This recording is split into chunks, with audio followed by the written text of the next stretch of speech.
ପୋଦିନା ପତ୍ର। ପୋଦିନା ପତ୍ରର ଔଷଧୀୟ ଗୁଣ। ପୋଦିନା ପତ୍ର ଯାହାକୁ ଆମେ ଖାଇବାରେ ବ୍ୟବହାର କରିଥାଉ। ପୋଦିନା ପତ୍ରରେ ଚଟଣି ଠାରୁ ଆରମ୍ଭ କରି ପୋଦିନା ବଟା ପାଣି ମଧ୍ୟ ଗୁପଚୁପ୍ ଷ୍ଟଲ୍ମାନଙ୍କରେ ବ୍ୟବହୃତ ହୋଇଥାଏ। ଏହାକୁ ଆମେ ଦୈନନ୍ଦିନ ବିଭିନ୍ନ ଖାଦ୍ୟ ତଥା ସାଲଡ଼ ରାଇତାରେ ମଧ୍ୟ ବ୍ୟବହାର କରୁ। ଏହାର ବାସ୍ନା ସହ ସ୍ୱାଦ ନିଶ୍ଚିତ ଭାବେ ନିଆରା।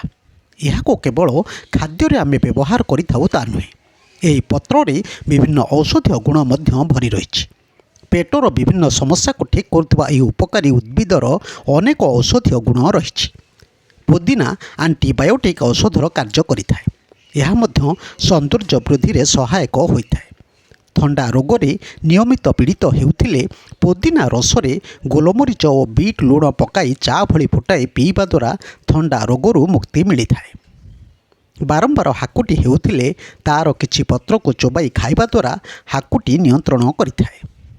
ଏହାଛଡ଼ା ଖଣ୍ଡିଆ ଖାବରା ହୋଇଥିଲେ ଏହାର ପତ୍ରକୁ ବ୍ୟବହାର କରାଯାଇଥାଏ। ଏହାର ପତ୍ର ଘନ ସବୁଜ ରଙ୍ଗର ହୋଇଥାଏ। ଏଥିରେ ମାନ୍ଥୋଲର ଗୁଣ ଥାଏ। ପୋଦିନା ପତ୍ରରେ ଆଣ୍ଟି ଅକ୍ସିଡେଣ୍ଟ ଥିବାରୁ ଏହା ଉଚ୍ଚ ରକ୍ତଚାପକୁ ନିୟନ୍ତ୍ରଣ କରିଥାଏ। ଏଥିରେ ଆଣ୍ଟିଭାଇରାଲ ଥିବାରୁ ଥଣ୍ଡା ଜନିତ ସମସ୍ୟାରୁ ମୁକ୍ତି ଦେଇଥାଏ।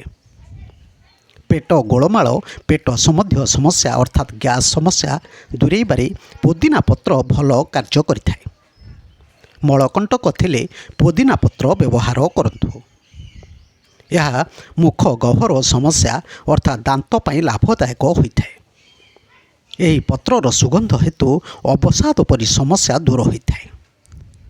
ଚର୍ମ ପାଇଁ ପୋଦିନା ପତ୍ର ଲାଭ ଦେଇଥାଏ।